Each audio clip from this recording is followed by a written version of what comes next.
तो अब हम लोग कोशिका विभाजन के बारे में पढ़ेंगे। इसके पहले हम लोग कोशिका क्या है पढ़ चुके हैं। तो कोशिका विभाजन क्या है हम लोग जानेंगे। कोशिका विभाजन मतलब कोशिका का विभाजन, मतलब बंटना।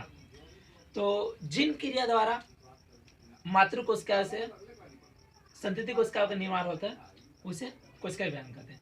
मतलब जिन क्रिया द्वारा हम मातृ कोशिका से संतति कोशिका का निर्माण होता है उसे कोशिका विभाजन कहते हैं। जिन क्रियाओं द्वारा मातृ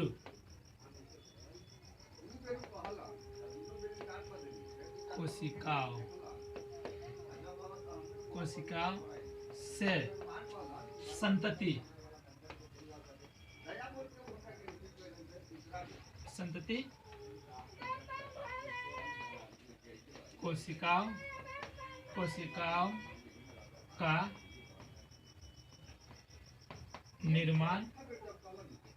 का निर्माण होता है उसे कोशिका विभाजन कहते हैं। विभाजन कहते हैं। मतलब कोशिका विभाजन किसे कहते हैं, इसमें आप लोगों को समझ में नहीं आएगा ये मातृ कोशिका क्या है। एक्चुअली में मान लीजिए एक कोशिका है, एक कोशिका दो भाग में बटेगी। जिन कोशिका द्वारा मातृ कोशिका से संतति कोशिका का निर्माण होता है। संतति या इसको हम लोग पुत्री भी बोल सकते हैं। पुत्री मतलब देखिए मदर से ही ना दो डॉटर बनेगा, फिर ये बड़ी होगी, फिर मैच्योर होगा, फिर ये मदर बनेगी, फिर ये दो डॉटर बनेगा। इसीलिए मातृ कोशिका बोला गया, क्योंकि पितृ फादर कोशिका से तो होगा नहीं, क्योंकि मदर ही ना सब जन्म देती है, इसीलिए यहाँ पर मातृ कोशिका बोला गया। मतलब जिन क्रियाओं द्वारा मातृ कोशिकाओं से संतति कोशिकाओं का निर्माण होता है उन क्रियाओं को हम लोग क्या बोलते हैं, कोशिका विभाजन। उन क्रियाओं को कोशिका विभाजन कहते हैं। हमारे शरीर में कोशिका विभाजन होता कहाँ है, इसका स्थान क्या है कोशिका विभाजन पे, ये होता है सभी शारीरिक कोशिकाओं में, शारीरिक कोशिकाओं में इसका स्थान है। कहाँ पर होता है, तो सभी शारीरिक कोशिका में। शरीर कोशिका में सभी जगह होता है, लेकिन दो ऐसी कोशिका है उसको छोड़कर। एक नोट में लिखिएगा आप लोग कि कहाँ नहीं होती है। तो एक कोशिका विभाजन नहीं होता वो न्यूरॉन में, न्यूरॉन और आरबीसी की कोशिका कभी विभाजन नहीं होती है। न्यूरॉन और आरबीसी की कोशिका कभी विभाजन नहीं होती है। इसका कारण क्या है, इसका कारण है कि न्यूरॉन में सेंट्रियोल नहीं पाया जाता है और आरबीसी में बहुत सारा कोशिकांग नहीं पाए जाते, इसलिए विभाजन नहीं होती है। कोशिका विभाजन होने के लिए सेंट्रियोल और मैक्सिमम कोशिकांग का रहना जरूरी है। आप लोग उतार लीजिए, उसके बाद हम नेक्स्ट पढ़ा रहे हैं।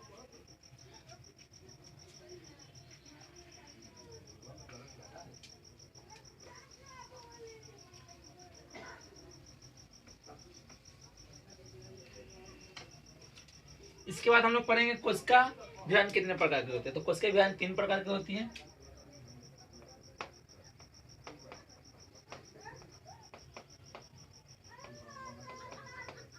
एक नंबर अमाइटोसिस, माइटोसिस या इसको हम लोग असूत्री विभाजन बोल भी होते हैं, असूत्री विभाजन। 2 नंबर है माइटोसिस,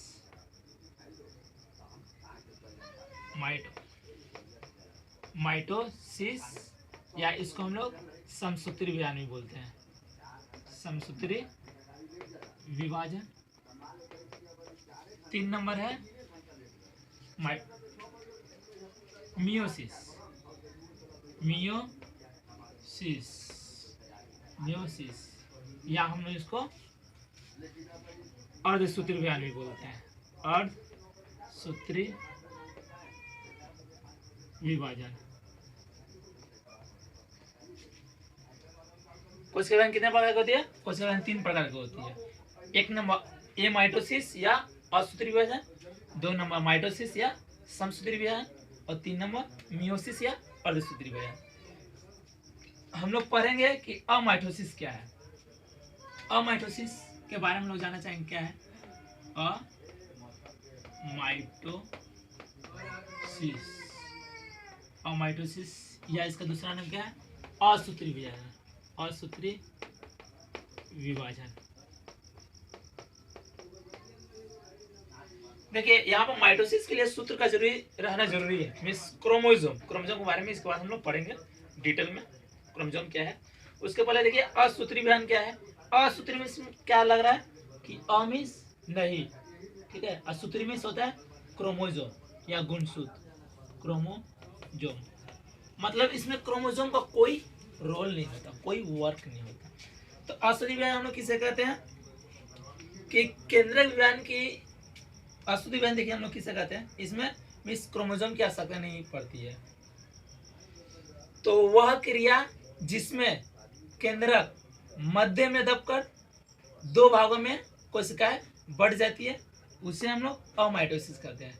मतलब कोशिका विभाजन की वह विधि या वह क्रिया जिसमें केंद्रक डायरेक्टली दो भागों में मिस दबकर दो भागों में बढ़ जाता है उसे हम लोग असूत्री विभाजन कहते हैं। जैसे कि देखिए यहाँ पर ए होता है अमीबा में, जैसे कि ए मान लीजिए अमीबा है। अमीबा है, इसमें केंद्रक पाया जाता है अमीबा। इसमें केंद्रक पाया जाता है। एक केंद्रक क्या होगा दो भागों में मध्य में दब जाता है। ए क्या होगा नेक्स्ट पीढ़ी में क्या होगा ए डमरू का आकार का बन जाएगा। लास्ट नेक्स्ट पीढ़ी में क्या हो गया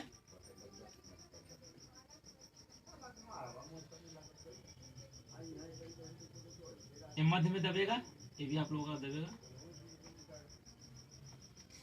लास्ट में एक केंद्र इधर में और इधर ये दो मतलब एक अमीबा था ये तो मध्य में दबेगा डमरू आकार का केंद्रक हो जाएगा और डायरेक्टली दो भागों में बढ़ जाता है। ये सिर्फ अमीबा में होता है। अमाइटोसिस का एग्जांपल क्या है अमीबा है। अमीबा है ईस्ट में भी होता है, ईस्ट में कारा है। बस इतना काफी। अगर क्वेश्चन आएगा कि एक ऐसे अमीबा में किस तरह का विभाजन होता है तो एमाइटोसिस एग्जाम में आया भी था और आता भी अक्सर। तो अमाइटोसिस हम क्या बोले कि कोशिका विभाजन की वो क्रिया जिसमें केंद्रक मध्य में दबकर दो भागों में बढ़ जाता है, ठीक है। तो उसे हम लोग अमाइटोसिस कहते हैं। अमाइटोसिस आप लोग याद कर लीजिएगा। अमाइटोसिस किसे कहते हैं केंद्रक विभाजन कोशिका विभाजन की वह क्रिया जिसमें केंद्रक मध्य में दबकर दो भागों में बढ़ जाता है उसे हम लोग अमाइटोसिस कहते हैं। अमाइटोसिस का था। उसके बाद आ रहा है आप लोगों का माइटोसिस। माइटोसिस किसे कहते हैं 2 नंबर। माइटोसिस एग्जाम के लिए बहुत जरूरी है। माइटोसिस क्या है माइटोसिस या समसूत्री विभाजन। समसूत्री विभाजन विभाजन समसूत्री। देखिए यहाँ पर सिर्फ हेडिंग से इसका आंसर याद हो जाएगा किसे कहते हैं माइटोसिस। समसूत्री में सम मतलब समान होता है, असूत्री मतलब गुणसूत्र या क्रोमोसोम। गुणसूत्र गुणसूत्र के बारे में हम पढ़ाएंगे, ठीक है। गुणसूत्र क्या है तो मान एक कोशिका समसूत्री तो कोशिका विभाजन की वह क्रिया जिसमें एकमात्र कोशिका से दो समान गुणसूत्र वाले संतति कोशिका का निर्माण होता है उसे माइटोसिस कहते हैं या समसूत्री विभाजन कहते हैं। मतलब कोशिका विभाजन की वह क्रिया जिसमें एक मात्र कोशिका से दो समान गुणसूत्र वाले संतति कोशिका का निर्माण होता है उसे समसूत्री विभाजन कहते हैं, ठीक है। जैसे कि देखिए यहाँ पर हो गया, इसमें मान लीजिए 4 गुणसूत्र है, ठीक है। इससे जब संतति कोशिका के निर्माण मातृ कोशिका है, मातृ कोशिका है ये 2 बना। इसमें गुणसूत्र कितना 4, इसमें भी बनेगा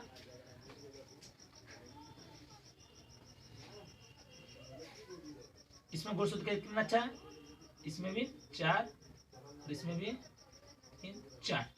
देखिए एक मात्र कोशिका से दो संधि कोशिका का निर्माण हुआ, जिसमें संतति या हम लोग इसको पुत्री कोशिका भी बोल सकते हैं। पुत्री में एक मात्र कोशिका के दो समान गुणसूत्र वाले संधि कोशिका का निर्माण होता है, तो उसे माइटोसिस कहते हैं। ठीक है, तो इसका डिफिनेशन क्या है माइटोसिस का?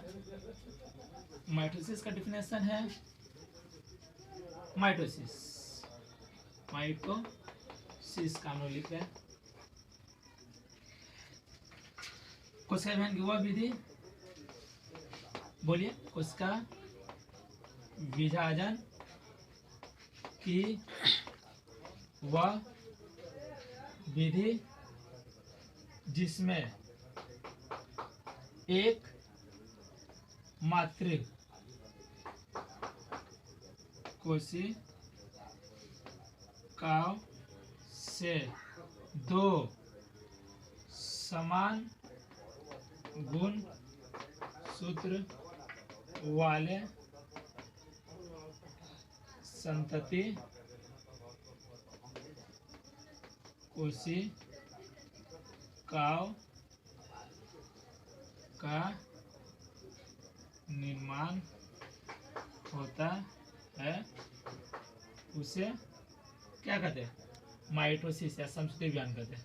समसूत्री विभाजन कहते हैं। आप लोग तो याद हो गया समसूत्री विभाजन का स्थान भी बताएं कहाँ पर होता है। कहाँ पर होता है? इसका स्थान क्या है? शारीरिक कोशिका में होते हैं। शारीरिक कोशिका में होते हैं। कोशिकाओं या पौधों के कहाँ पर होता है? या पौधों में कहाँ पर होता है? पौधों में ये होता है वर्धी भागों में। वर्धी भागों में या जड़ में होता है। जड़ में अंकुर जड़ में होता है।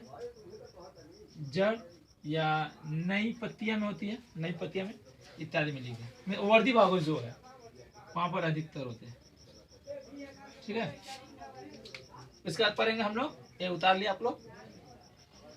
इसके बाद हम लोग पढ़ेंगे कि अर्धसूत्री विभाजन किसे कहते हैं। अर्धसूत्री विभाजन,